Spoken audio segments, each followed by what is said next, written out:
네, 정치가 있는 저녁 정가는 조혜진 국민의힘 의원 그리고 김영배 더불어민주당 의원과 함께 정치권 소식 다뤄보겠습니다. 어서 오세요. 반갑습니다. 네, 안녕하세요. 네. 오늘부터 윤석열 정부 첫 국정감사가 시작됐습니다만 외통위원회와 법사위를 비롯해서 각 상임위원회에서 여야 간에 충돌하는 소리가 곳곳에서 들려왔습니다. 먼저 오늘 외통위 국감 현장 상황 보고 얘기 계속 이어가 보겠습니다. 스스로 사퇴를 하는 것이 맞고 이번 국정감사장에서는 퇴장을 해주시는 것이 예의다라고 생각합니다. 다수 의석을 점유했다고 뭐 나가라고 윽박 지르고 말이지. 이게 정치 공세지 국감에 임하는 자세입니까? 이거 위원장께도 좀 국회 법에 따라서 의사 진행을 좀 제대로 해주시기 바랍니다. 네, 보신 것처럼 외통위는 시작부터 박진 장관의 이 퇴장 문제를 두고 공방을 벌였는데요. 윤석열 대통령이 이제 해임 건의안을 거부했습니다만 민주당 쪽에서는 아직도 인정할 수 없다 이런 입장인 것 같습니다. 어떻게 보셨습니까? 인정할 수 없는데 왜 출석하라고 그랬죠? 네. 그것부터 저는 이해가 안 됩니다. 아시는 것처럼 이 일반 정인도 그렇지만은 저는 이제 장관, 차관, 국장 이런 사람들 이제 기관 정인인데 기관 정인도 국회에서 여야 합의로 의결을 해야 출석할 수 있거든요. 그러니까 이번에 외통위 국감 준비할 때 여야가 합의해가지고 외길위에서 방망이 두드려서 박진 장관 출석하라고 기관 정인으로 선정해서 출석 요구해놓고 나오니까 나가라고 하니까 그게 무슨 말입니까? 보기 싫으면 장관으로 인정 안 하면 기관 정인 채택하지 말아야죠. 차관 나와서 처음부터 차관 나오라고 이야기해야죠. 그러면 아마 장관들 좋아할 겁니다. 장관들은 국회 나가는 걸 엄청 스트레스 받기 때문에 어떻게든 다른 일정을 핑계대서라도 본인이 안 나가고 차관 내보내려고 그러는데 그럴 때마다 국회의원들은 장관이 아시는 것처럼 장관이 직접 나와라. 왜 차관 하느냐. 단일정 취소하고 나와라고 하는 의원들이 국회인데. 그럼 애초에 나오지 말라고 했어야지. 그럼요. 물론 이제 그렇게 가만히 있다가 그렇게 한다고 해서 회의장에서 나가라고 하는 거는 이제 창피주기 아니냐. 뭐 그럼요. 그게 말이 안 되는 거죠. 네. 공식적으로 의견을 해가지고 이제 국감 기관 정인으로 채택해서 출석하기 요구를 해놓고 나왔는데 나가라고 하면 그게 국민들 앞에 아는 국민들은 속으로 웃죠. 쇼도 그건 너무 지나친 쇼죠. 너무 지나친 정치쇼다 이렇게 말씀하셨는데 어떻게 보셨습니까? 네, 아마도 이게 그 기관 증인 채택의 시간이 지난번 해임 건의안 네. 보다는 아마 빨랐을 것으로 생각이 돼요. 그래서 그건 의례적으로 해놓고 해임 건의안이 진행이 되면서 그 뒤로 아마 대통령이 거부권 행사하셨을 거라고 봅니다. 근데 그것보다 본질적으로는 대통령 선거가 치러진 이후로 해임 건의안이 국회를 통과한 경우에 지난번 박근혜 대통령이 김재수 농림부 장관에 대해서 거부권을 행사한 거 빼고 2번, 김대중 대통령 때, 노무현 대통령 때는 다 수용을 했거든요. 그러니까 그런 걸 보면은 이번에 윤석열 대통령이 거부권이라고 하는 게 그것도 그 해임 건의안이 대통령실에 전달되자마자 거의 1초도 안 걸리고 바로 거부했다 이렇게 이제 발표가 난 걸 봤는데 정말 이거는 헌법 존중을 하지 않고 국회와 국민을 무시하는 처사다 저는 그렇게 보거든요. 박진 장관이 2003년도에 노무현 정부 시절에 김두관 당시 행자부 장관 해임 건의안을 처리한 과정에서 노무현 대통령이 사실상 거부권을 행사하려고 하는 것을 보면서 한 말이 있습니다. 헌법을 유린하고 국회 의사를 무시하는 월권 행위를 중단하고 행자부 장관을 즉각 해임해라. 이렇게 박진 그 당시 대변인이 여러 차례 이야기를 하셨어요. 오히려 지금 정말로 박진 장관에게 묻고 싶은 것이 그런 겁니다. 정말로 헌법과 국민의 의사를 존중하는 장관으로서 본인이 윤석열 대통령을 제대로 보좌하고 있는지 묻고 싶고요. 이번 문제의 본질은 국격을 훼손시키고 이 일본과의 구려 교류를 하고 한미 정상회담을 공언했는데 48초밖에 못 보고 IRA 전기차 보조금 문제는 꺼내지도 못하는 이 경제 위기에도 불구하고 외교가 참사를 불러와서 결국 경제 참사로 이어지지 않느냐는 공포가 극대화되고 있는 지금의 이 대한민국의 현실이 국민들의 그 절망이 이 문제를 가져온 본질입니다. 그렇기 때문에 이거는 외교부 장관으로서 뿐만 아니라 국무위원으로서 저는 기본적으로 책임 있는 정부 당국자로서는 이제 본인의 거취를 결단하는 게 옳다 이렇게 보고요. 국민의힘에서도 이제 이런 국민의 뜻을 최소한 받들 수 있는 그런 조치를 해야 된다고 생각해요. 예를 들면 최소한 국가안보실장이나 그다음에 김태호 1차장 정도는 해임하라는 목소리가 국민의힘에서 나와야 국민들로서도 어느 정도 그래도 정부와 여당이 뭔가 새로운 출발을 하려고 한다. 그래도 국민의 그 귀를 기울이려고 노력은 한다. 이런 이야기를 하지. 이렇게 배짱 내밀기로 나와서는 여당이 정말 민생을 살리고자 하는 의지가 있는지, 정기국회를 제대로 정말 민생국회를 이끌어갈 의지가 있는지 저는 진짜 묻지 않을 수 없습니다. 네, 지금 들으신 것처럼 윤석열 대통령의 이제 순방 관련 논란이 외통위에서도 이제 계속 불거진 건데요. 비속어 사용 논란에 대한 얘기도 계속 들어보겠습니다. 영상의 해석에 있어서 각자가 주장하는 바가 있고 또 거기에 나름 각 지금 정당별로 확신도 있다라고 알고 있습니다.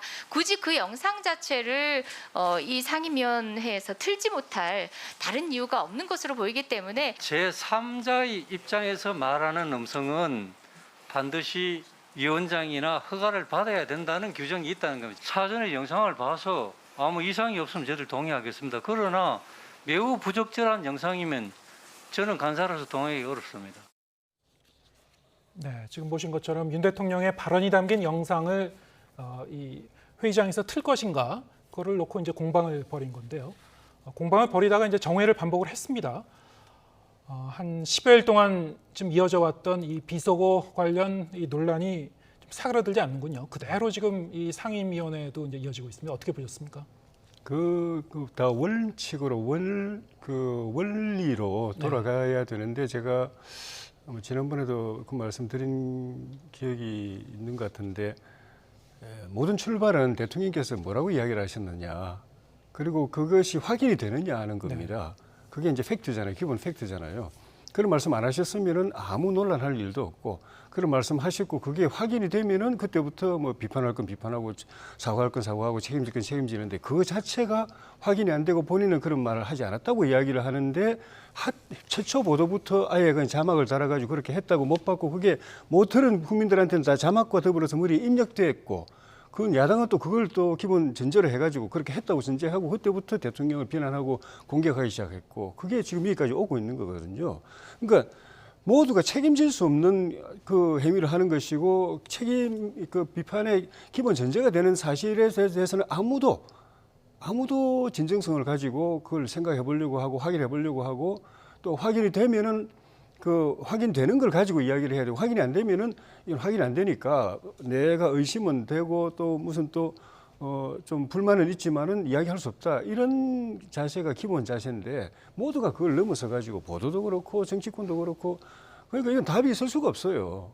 그래서 좀 문제가 저는 심각하다고 보고, 그 과정에서 또 애매한 박 장관은 그 외교부 출신으로서 정말 누구나 인정하는 국제 외교가의 정말 인재 중에 인재고, 그 웬만한 세계 정부의 외교관들이 다 인정하는 사람이고, 정말 일 잘하는 사람이고, 이번에도 조문부터 해서 유엔 총회 또 정상회담 여러 고비고비마다 순방 여건이 굉장히 어려운데도 불구하고 나름대로 성과를 이끌어내는 데는 박 장관의 역량이 저는 컸다고 봅니다. 그건 전 야당들도 저는 안다고 봐요. 박 장관이 뭐 갑자기 이 정치권에 등장한 사람이 아니고 16대인가 그때부터 국회의원하고 우리 여야 의원들도 다 아시는 분들이고, 그분의 인품 실력 다 아는 분들인데 저렇게 공격하는 거는 대통령을 향한 공격을 저렇게 우회해가지고 박 장관을 공격하는 것 같은데, 뭐 비판하는 거는 야당 입장에서는 마음에 안 들면 비판할 수 있는데 아예 그만두라 그러고 사퇴 결의안 통과시키고 건의안 통과시키고 출석시켜놓고는 또 나가라고 그러고, 이거는 너무 지나친 정쟁이고 이게 그 선을 넘어서는 안 된다, 그런 생각이 들고, 아까 말씀하신 것 중에 하나 제가 이제 그 좀 첨언할 거는 박 장관에 대해서 기관적인 의결하고 나서 해임 건의안이 통과돼서 가능성이 있다고 말씀하셨는데 그럴 수도 있습니다. 그런데 야당이 진짜로 보기 싫으면은 그 뒤에 다시 회의를 열어가지고 정인은 채택을 취소하거든요. 네. 정인을 또 참고인으로 바꾸기도 하고, 그거는 그 의회에서 상임위에서 의결로 하기 때문에 진짜 오는 걸 원치 않고 보고 싶지 않았으면은 회의 열어가지고 아마 정인 취소했을 겁니다. 정인 취소 안 한 거는 인정한 거거든요. 오게 해놓고는 또 나가라고 그러니까 그렇게 가버리면 너무 희화가 됩니다. 제가 볼 때는. 네. 아까 말씀하신 이제 비속어 발언 관련 논란은 사실 이제 여야 간의 공방이 이제 10여일 동안 지속이 됐고 어떻게 보면 약간 도돌이표 같은 그런 느낌도 좀 예, 약간 드는데요. 반복되는 근데 측면이 지금 말씀하셨다시피 예. 발언 내용 자체가 확인이 되지 않은 내용이라고 이제 말씀하셨어요. 그러니까 그건 이제 여당에서 주장하는 것이고요. 누가 예. 들어도 저거는 100번을 들어도 비속어를 쓰셨고 바이든이 맞는 것 같습니다. 전 세계가 거의 그렇게 인정을 하고 있지 않습니까? 근데 그거와는 별도로 저는 아까 외통위 보다가 깜짝 놀란 게 귀를 의심했어요. 뭐냐면은 여당 간사께서 본인이 사전에 영상을 보고 문제가 없으면 틀어도 된다 이렇게 말씀하셨어요. 네. 저기는 국정감사장이잖아요. 헌법기관이 1년에 한 번 국민들에게 부여받은 권한을 가지고 헌법기관으로서 양심을 걸고 어떤 것도 말씀할 수 있는 장이고 또 그렇게 하라고 국회의원을 뽑아놓은 거예요. 우리가 헌법과 법률이 보장하는 구조잖아요. 근데 헌법기관이 하려고 하는 걸 사전에 본인이 보시겠다. 그리고 마음에 안 들면 틀지 못하게 하겠다. 검열을 하겠다 그런 뜻으로 그렇죠. 받아들였습니까? 그러니까 저는 최근에 윤석열 정부가 만화를 가지고 고등학생이 그린 만화를 상을 줬다 그래서 산하기관한테 경고를 주고 하는 모습을 보면서 저는 약간 섬뜩함을 느꼈거든요. 이게 블랙리스트 내지는 사전 검열이 부활하는 거 아닌가. 전체적으로 지금 독재 시절로 회귀하고 있는 거 아닌가라고 하는 우려가 있는 것이죠. 근데 어쨌든 이번 논란을 보면서 저는 뭐 다르게 주장할 수도 있지 않습니까? 생각이 다를 수 있고 자기의 정치적 의견이 있을 수 있으나 충분히 상대방의 의견을 들어주고 존중하면서 그러나 자신의 의견을 당당하게 말하는 그런 저는 자세가 필요하다고 보입니다. 그렇기 때문에 우리 민주당이 국회의 다수당을 차지하고 있고 또 국민의 다수가 70% 이상이 이번 외교가 참사다, 문제가 있다 이렇게 인정하는 여론조사가 나왔지 않습니까? 그러면 여당에서는 최소한 이런 국민의 목소리를 존중하는 모습을 보이는 것이 기본 도리고 그리고 그 기본 바탕 위에서 그 다음에 국정 운영을 위해서 최소한의 어떤 배려 내지는 합의 그 다음 또 진전을 위한 어떤 협상 이런 것들을 요청하시는 게 저는 도리고 책임 있는 집권 여당의 자세다. 근데 이렇게 해서 과연 정치가 되겠는가? 무조건 아니다. 무조건 모르겠다. 무조건 하지 마라. 이거는 저는 정말 곤란하다 이런 생각을 오늘 했고요. 다른 상임위에서도 그게 계속 무한 반복되는데 여당이 저는 좀 모여서 정말 국민들의 뜻이 뭔지를 한번 생각해 보시고 국정감사 이렇게 되면 정치의 불신만 커지고 윤석열 정부한테만 손해다. 큰 위기가 더 닥칠 거다. 그 말씀은 안 드릴 수 없습니다. 예. 근데 회의에서는 상임위 회의에서는 아시는 것처럼 위원장하고 위원밖에 발언권이 없습니다. 물론 이제 위원조차도 위원장의 동의를 얻어야 이제 허가를 얻어야 발언할 수 있는 것이 자기 마음대로 할 수 있는 건 아니고 더구나 피감 기관들도 장관 차관들도 발언권 안 주면 자기 마음대로 발언 못 합니다. 거기에다가 그 영상을 틀면서 그 영상을 통해서 또 말하게 하는 편법이 가끔씩 등장하거든요. 그 상대당을 비난하게 하는 영상 다른 사람의 이 멘트를 이렇게 촬영해가지고 틀어주는 그런 경우도 있습니다. 그거는 그 허락 없이 하는 거거든요. 그래서 그런 거는 엄격하게 금지되어 있고 그다음에 이제 이 경우는 김석기 간사가 말한 거는 이제 그런 경우는 아닌데 자료 화면인데 자료 화면도 사실은 가끔씩 사고가 나는 경우가 있습니다. 그래서 뭐 웬만해서는 의원들의 양식을 믿고 하지만은 이렇게 아주 예민한 것 같은 경우는 한번 보자고 미리 그 이야기하는 경우는 있는 것이고 그걸 검열이라고 저는 생각할 필요는 없다고 봅니다. 역대로 그런 헌정사상 그런 경우는 없는 것 같은데 상대방 아니요. 의원의 사전에 어떤 국감 질의 내용을 사전에 보자. 질의 내용이 아니고 영상을 아니, 이게 틀어준다고 영상의 하니까. 내용이 이제 질의 내용이 포함이 되는 것이지 않습니까? 근데 그거를 헌법기관 간에 그걸 보자고 하는 전례를 저는 찾을 수가 없습니다. 이게 있을 수 없는 일인데. 보통은 잘 없고 의원의 양식에 예. 맡겨서 내 자료 화면 하나 틀겠다고 하면 틀어주는데 아주 예민한 같은 경우에는 서로가 이게 뭔지 알겠는데 이게 문제가 될 수 있겠다 하는 거는 그 이제 서로 이야기하는 경우가 있죠. 일반적으로는 잘 안 하는데. 뭐 흔하진 않은 일이긴 합니다만 예. 여야 합의 간에 또 할 수도 있는 게 아니냐는 게 이제 조 의원님의 예, 의견이시고요. 합의하면 할 수 있죠. 네, 김 의원님은 이제 좀 이해할 수 없는 일이다. 이건 일종의 이제 사전 검열과도 비슷한 거라는. 그래서 여야 간의 어떤 이런 그 대립 구도가 상임위원회마다 곳곳에서 지금 펼쳐지고 있습니다만 최근 들어서 관련 이슈를 모두 다 빨아들이는 블랙홀 같은 이슈가 또 하나 이제 불거졌죠. 감사원의 문재인 전 대통령 서면 조사 통보 문제. 자, 이 문제를 놓고도 여야가 국감장에서 공방을 벌였습니다. 현장 상황 보고 오시겠습니다. 문재인 대통령이 무슨 문제가 있는 것처럼 혐의가 있는 것처럼 미리 정치적으로 낙인 찍기를 하고 있는 이런 식의 정치적 감사가 자행되고 있는 상황이기 때문에 비공개 회의록에 필요한 부분을 공개할 수 있도록 보고를 받고 대통령께서 어떻게 조치하셨는지에 대해서 또 그와 전반적인 상황에 대해서 감사원이 감사하는 것을 정치 탄압이라고 이것을 공격하는 것은 전 잘못된 일이라고 생각을 합니다.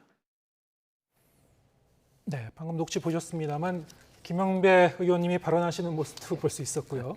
사실 6월부터 이 서해 공무원 피살 사건이 다시 이제 이슈로 불거진 이후에 여야가 이제 공방을 벌여온 그런 그 문제 중에 하나입니다. 저게 민주당 쪽에서는 차라리 이제 국회 회의록을 공개를 하자 이런 주장을 하셨고, 국민의힘 쪽에서는 이제 오히려 이제 대통령 지정 기록물을 우리가 이제 공개를 해서 한번 짚어보자 이런 주장이 이제 양쪽에서 지금 맞서고 있는 상황이었는데 오늘 다시 좀 재연이 된 것 같아요. 어떻게 보셨습니까? 그러니까 이제 저 문제가 그렇습니다.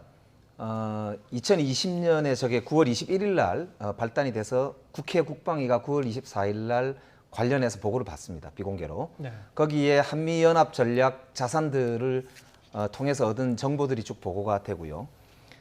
그래서 이제 그때 회의가 끝나고 나서 국민의힘의 그 당시에 국방위원회 간사였던 한기호 의원께서 언론들 앞에서 백브리핑을 하는데 월북이라고 볼 수 있는 정황이 너무 선명해서 관련 기관들이 그렇게 규정을 한 것이다 라고 이야기를 하시고 그게 맞다는 취지로 발언을 하셨습니다. 그리고 제가 알기로는 아마 국민의힘 의원총회에 가서도 그렇게 발언하셨다고 알고 있고요. 그런데 이제 와서 그걸 완전히 뒤집고 감사원과 검찰이라고 하는 조직을 동원해서 권력기관을 동원해서 마치 그때 큰 문제가 있었던 것처럼 뭔가를 만들어간다는 저희들은 그런 의심을 지울 수가 없습니다. 이게 전형적인 정치 탄압의 패턴인데 그것도 검찰에서 수사를 하다가 뭐가 잘 안 나오니까 검찰과 감사원이 동시에 하는 경우도 잘 없는데 감사원을 앞세워서 서훈 그 당시에 실장이죠. 조사하지도 않은 상태에서 감사원이 대통령에게 문제가 있는 것처럼 먼저 서면으로 통보를 했거든요. 이거는 누가 보더라도 문 대통령도 조사받겠구나, 문제가 있겠구나라고 낙인을 찍는 효과가 있는 정치적 행위라고 규정할 수밖에 없는 것이죠. 그러니까 이것을 해결하려면 국회 차원에서 그 당시 비공개로 보고되었던 그런 한미연합 자산들, 정보들을 필요한 경우에 한해서 그러니까 국익에 손상을 주지 않는 범위를 정해서 공개를 하면 저는 뭐 대부분 국민적 의혹이 해소될 것이다 이렇게 보고요. 그걸 거부할 이유가 저는 국민의힘도 전혀 없지 않느냐. 왜냐하면 그 당시에도 한기호 의원께서 하신 발언도 있고 또 진실을 규명하자고 좀 계속 주장을 하시기 때문에 진실 규명하려면 그 당시에 국회에 보고되었던 그 내용들에 대해서 국민들께 보고를 드리면 되는 거 아니냐 이 말이고요. 그 방법은 결국 우리 국방위에서 의결을 하든 아니면 본회의에서 과반으로 의결을 하든 그렇게 하면 되는 것이기 때문에 이제 저는 그걸 추진하자라고 하는 제안을 드리는 것이고 마지막으로 대통령 기록물에 대해서도 국회에서 이제 이 정보들을 공개를 한다면 대통령 기록물에 대해서도 뭐 전향적으로 논의해 볼 수 있다. 저는 그렇게 말씀을 이 드립니다. 두 가지 다 사실은 국회 본회의에서 이제 의결돼야 되는 그런 문제이기 때문에 그럼 여야가 합의를 해서 이 두 가지 기록물을 다 공개하면 되는 거 아니겠습니까? 어떻게 보십니까? 당에서 어떤 논의가 있을지는 모르겠는데 개인적으로는 저는 뭐 가능하다고 봅니다. 네. 근데 이제 국방위 비공개 회의록을 공개하는 게 그거는 뭐 공개할 수 있다고 보지만 그 무슨 의미가 있을까 싶은 게 지금 말씀하신 그 한기호 우리 당 그 당시 야당인 국민의힘 간사가 발언했던 그 시점은 24일인데 이미 22일부터 그 여권 내부에서 안보실, 국정원 이렇게 모여가지고 회의를 하면서 처음에는 국방부하고 이제 관련된 기관들로부터 그 공무원이 추락해서 표류하고 있는 것 같다라고 이제 보고가 됐다가 내부 회의를 거치면서 그 다음에 월북이 월북 가능성이 있다 이런 식으로 바뀌고 그 다음에는 월북으로 추정된다라고 이야기하고 나중에는 거의 뭐 월북처럼 기정사실화 해가지고 이미 방침이 그렇게 왜곡된 시점입니다. 아마 제가 국방위원은 아니고 뭐 회의록 기록을 안 봤지만은 그때 시점은 국방부를 비롯해서 모든 정부 기관들이 그쪽으로 딱 입을 맞추고 보고를 하고 관련 자료도 그런 쪽 자료만 보고를 했을 가능성이 많기 때문에 그렇게 그런 보고를 받았다면 한기호 간사 입장에서 볼 때도 그렇게 믿을 수밖에 없을 것이기 때문에 그 보고 때문에 지금 국방부나 국정원이나 그 당시 안보실이나 해경청 이런 데 지금 수사를 받고 있는 것이거든요. 국방부가 잘못된 보고를 했다, 사실 왜곡했다라고 해서 수사를 받고 있는 상황이기 때문에 그 보고를 보고서 한기호 간사가 발언한 것이 무슨 의미가 있을까? 그 전체적인 그 상황의 진실이 확인되고 나야 그걸 보고서 판단을 해야 그게 정확한 판단이 될 수 있을 거이기 때문에 저는 공개해도 무방하다고 보지만 네. 그런 그 한기호 간사의 발언은 좀